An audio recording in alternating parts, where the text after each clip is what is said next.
Tonight, we journey into the shadows, unraveling stories of terrifying encounters with entities from realms beyond. If you think you're brave enough, join us as we delve into accounts that defy logic and chill the soul. But beware!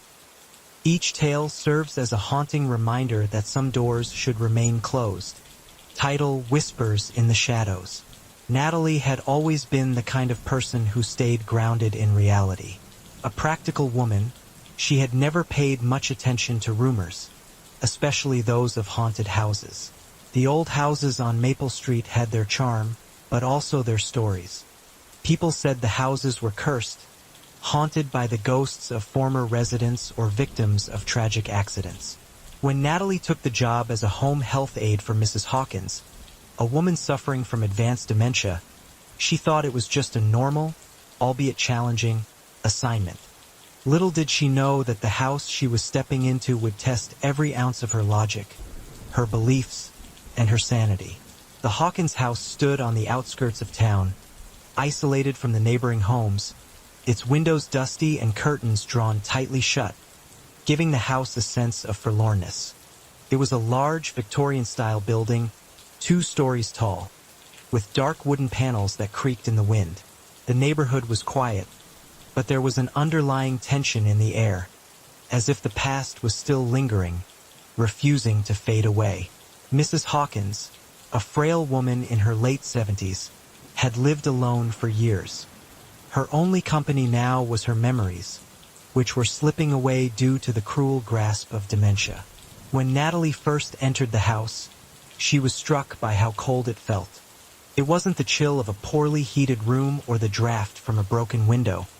It was something more unsettling, something that made the hairs on the back of her neck stand up, but she quickly brushed it off.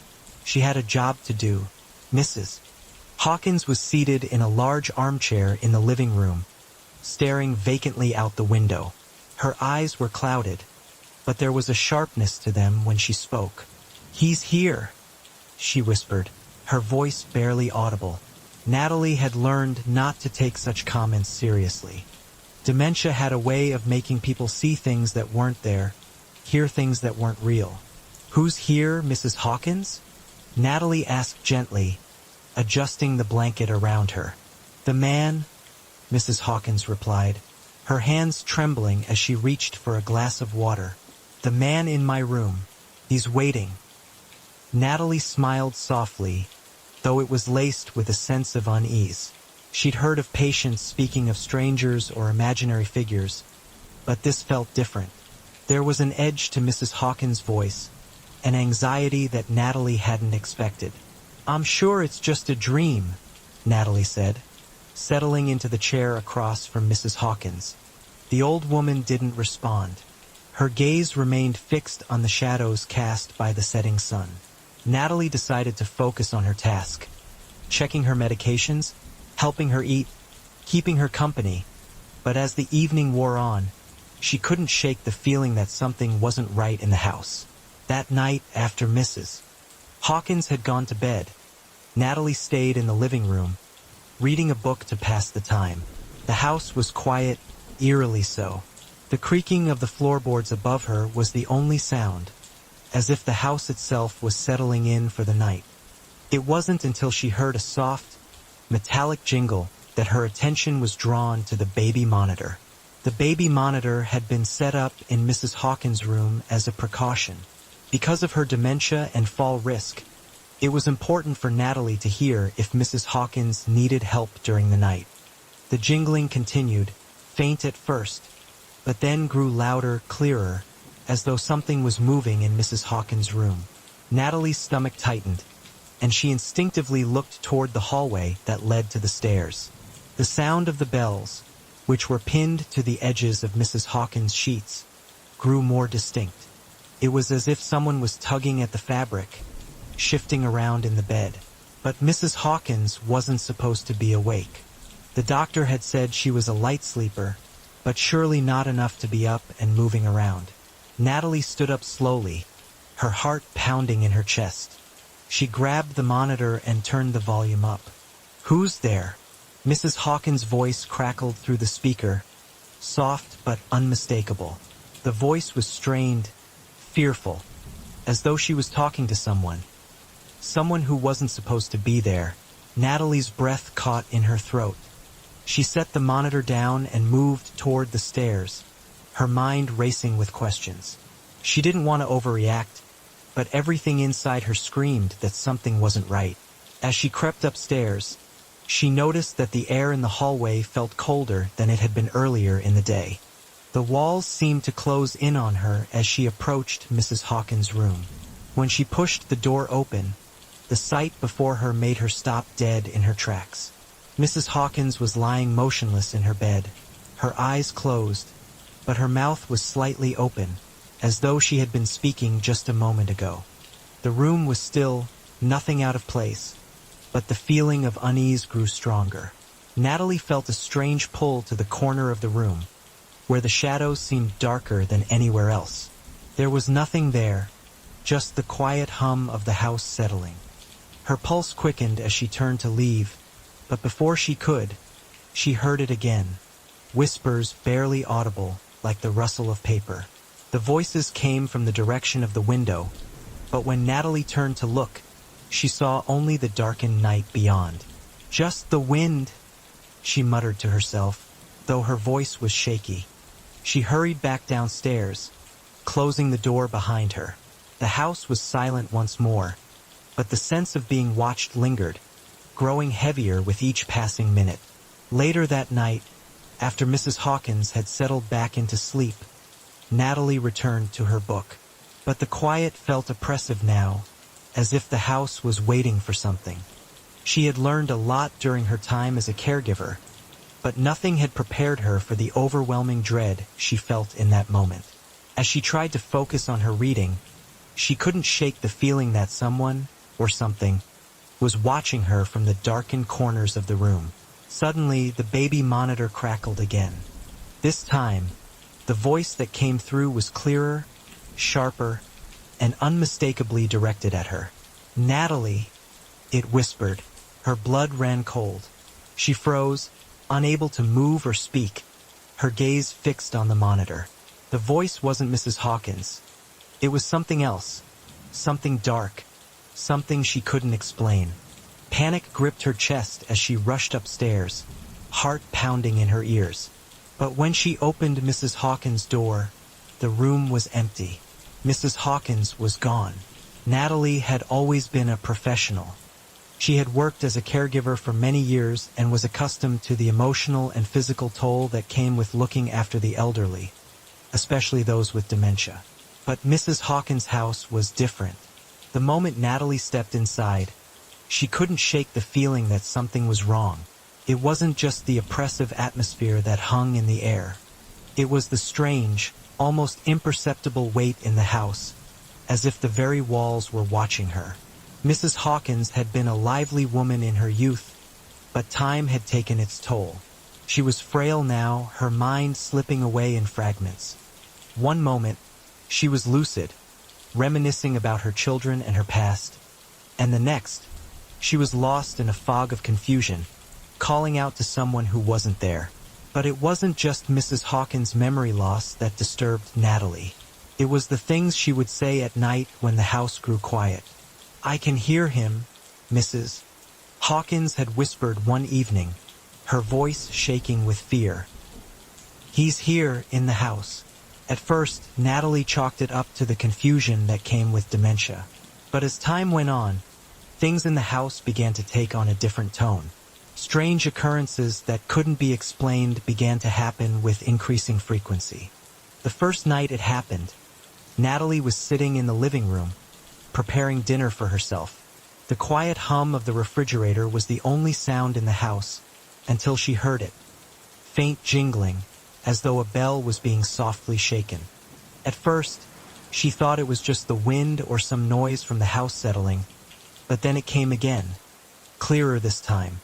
It was coming from Mrs. Hawkins' room. Natalie froze, unsure of what to do. She had placed bells on Mrs. Hawkins' bed in case she tried to get up during the night to alert her of any falls. But these bells were supposed to be silent unless disturbed by movement.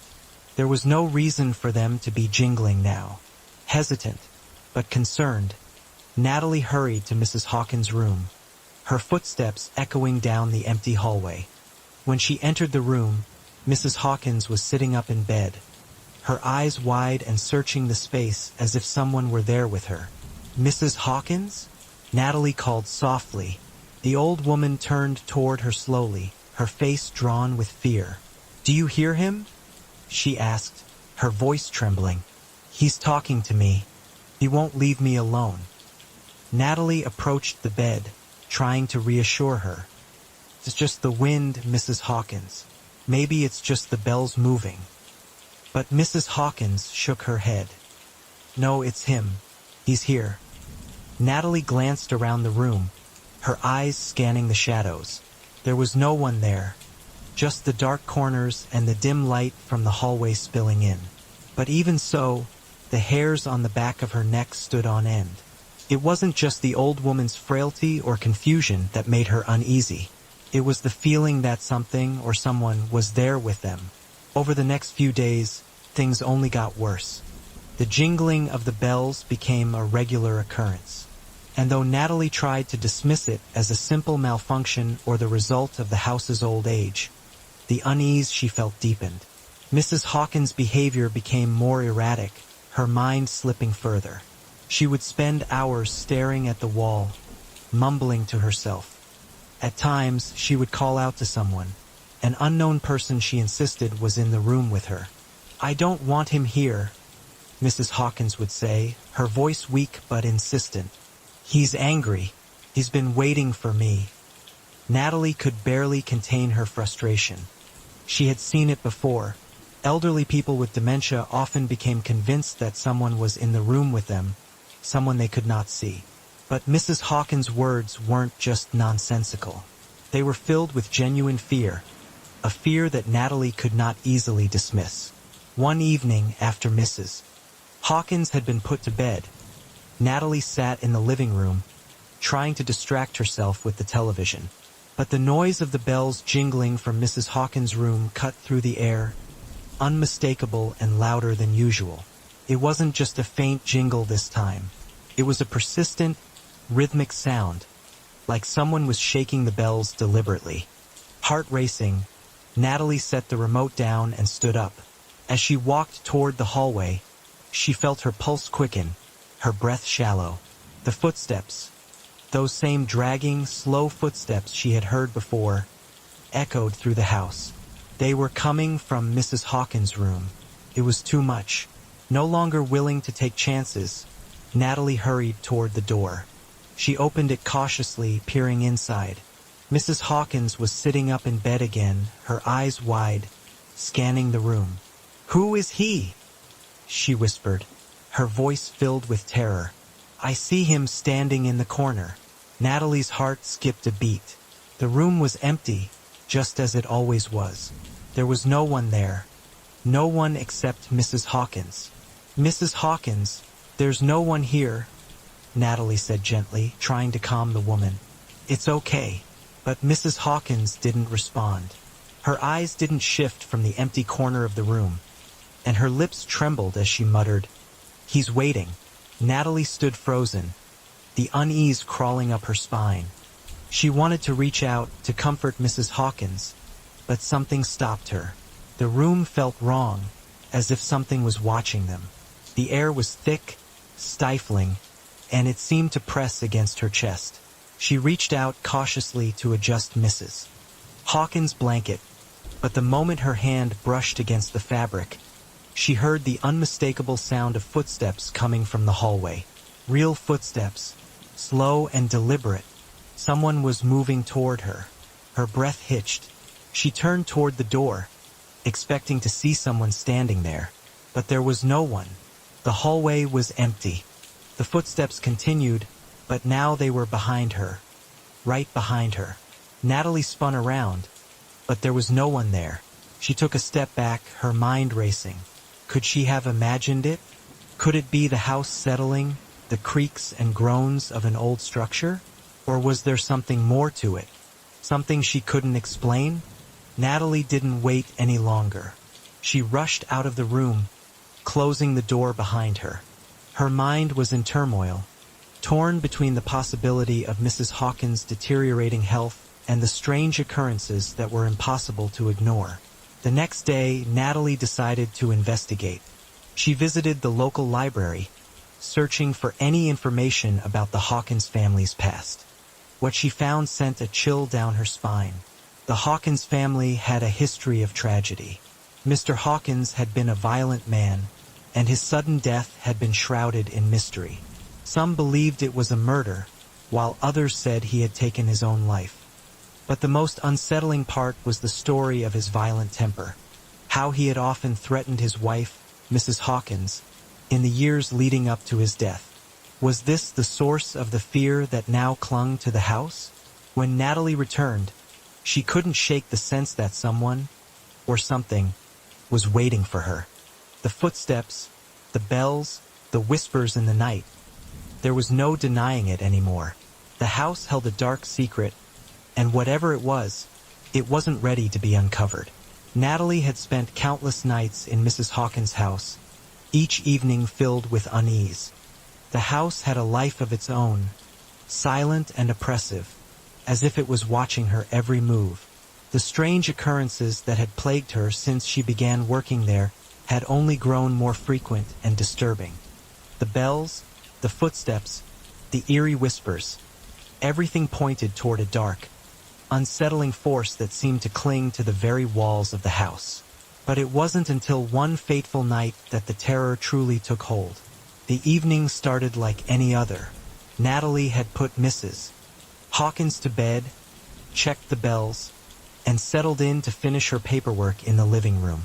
The house was eerily quiet. The usual hum of the refrigerator and distant creaks from the old were the only sounds breaking the silence. She had grown accustomed to the stillness, but tonight, something felt different, something more menacing. It was around midnight when Natalie heard the first jingle. At first, she dismissed it as a figment of her imagination. But then it came again, louder this time, like a bell being shaken by an unseen hand. Her stomach twisted.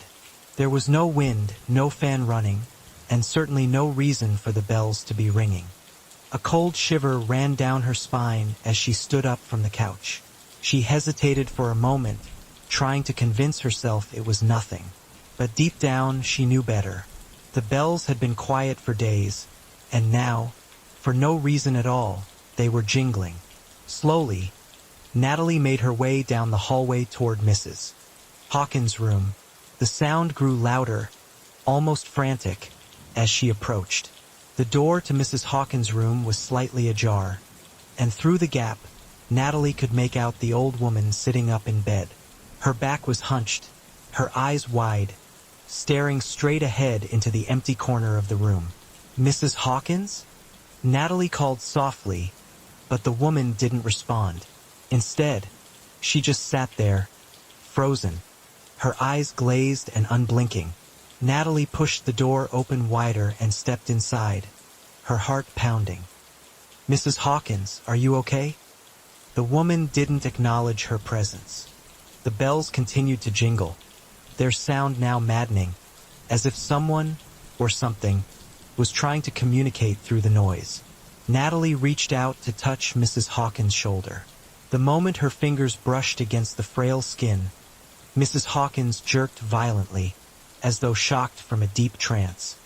Her head snapped around to face Natalie, and for the first time in weeks, her eyes seemed to clear. I don't know where I am," Mrs. Hawkins whispered, her voice weak and trembling. "You're in your room, Mrs. Hawkins," Natalie said, trying to comfort her. "You're safe." But Mrs. Hawkins' gaze flickered, and her voice grew low and hoarse. "He's here again. He's been watching me. He won't let me go." Natalie felt her heart drop. She had heard these words before, the same terrified phrases Mrs. Hawkins had muttered over the past few days. "He's here," she would say, as though speaking to an invisible presence. But this time it felt different. There was a weight to Mrs. Hawkins' words, a finality that sent a chill through Natalie's entire body. Before Natalie could respond, the door to the room slammed shut, trapping her inside. The sudden sound echoed through the house, and Natalie's pulse raced. She tried the doorknob, but it wouldn't budge. Panic surged as she pounded on the door, shouting for help, but no one came. The bells continued to jingle, their rhythmic sound growing more erratic and frenzied. Mrs. Hawkins didn't speak again, her eyes now unfocused and distant. She sat motionless, her frail hands resting in her lap. It was as if she was no longer there, lost to some otherworldly force. Suddenly, the house seemed to come alive, as though it had a pulse of its own. The walls groaned and creaked, the floorboards beneath Natalie's feet vibrating with every step. The air grew thick, suffocating, and Natalie could feel her chest tighten as she struggled to breathe. She knew something was terribly wrong, but she couldn't explain what it was. Then, through the haze of fear and confusion, Natalie heard it. Footsteps. Slow, deliberate, and unmistakable, they echoed down the hallway outside the room. They were getting closer. Her breath caught in her throat as she turned toward the door, waiting for someone to appear. But there was nothing. The footsteps continued, but the hallway remained empty. Then, just as suddenly as they had started, they stopped. A cold draft swept through the room, and the bells stopped ringing, leaving a heavy silence in their wake. It was then that Natalie realized with a sickening clarity. She wasn't alone in the room. Mrs. Hawkins wasn't looking at her anymore. Her gaze had shifted back to the empty corner of the room, her eyes blank and unseeing. But then Natalie saw something that made her blood run cold. There, in the corner, standing just beyond Mrs. Hawkins' line of sight, was a shadow. It was a dark figure, almost blending with the darkness of the room. It was tall, its outline indistinct, like a silhouette painted in black. Natalie froze, unable to look away, her body paralyzed by terror. The figure remained still, but it felt alive, and it was watching her. Her mind screamed at her to move, to run, but her body refused to obey. She could feel her heart pounding in her chest, her legs shaking as the figure seemed to step forward, inch by inch. And then, without warning, it moved. The shadow darted toward Mrs. Hawkins, its movement swift and unnatural, like a predator closing in on its prey. Mrs. Hawkins let out a low, guttural moan, her hands trembling as she reached out into the air, as though grasping at something just out of reach. In an instant, Natalie snapped out of her stupor. She rushed toward the door, banging on it frantically, her mind desperate for a way out. The footsteps began again, this time coming from behind her, growing louder and faster as they closed in. Finally, with a violent jerk, the door flew open. Natalie didn't hesitate. She bolted down the hallway, her breath coming in ragged gasps. She could hear the footsteps chasing her, the sound growing louder with every passing second. She reached the front door and wrenched it open, bursting into the night air.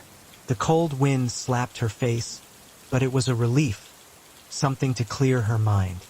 She ran across the yard, not stopping until she reached the street, gasping for breath as her heart hammered in her chest. It was only when she finally stopped, her body trembling from the exertion, that she dared to look back. The house stood in the distance, silent once again. The lights were off, the windows dark. It looked just like any other house on the block. But something had changed. It wasn't just a house anymore. It was something else. As the bells rang faintly in the distance, Natalie realized with growing dread that Mrs. Hawkins was no longer safe. And neither was she. In the final moments of the story, Natalie learns that some things in life can never be explained or escaped. The house had claimed its victim, and the haunting would continue long after she had left. The bells rang one last time,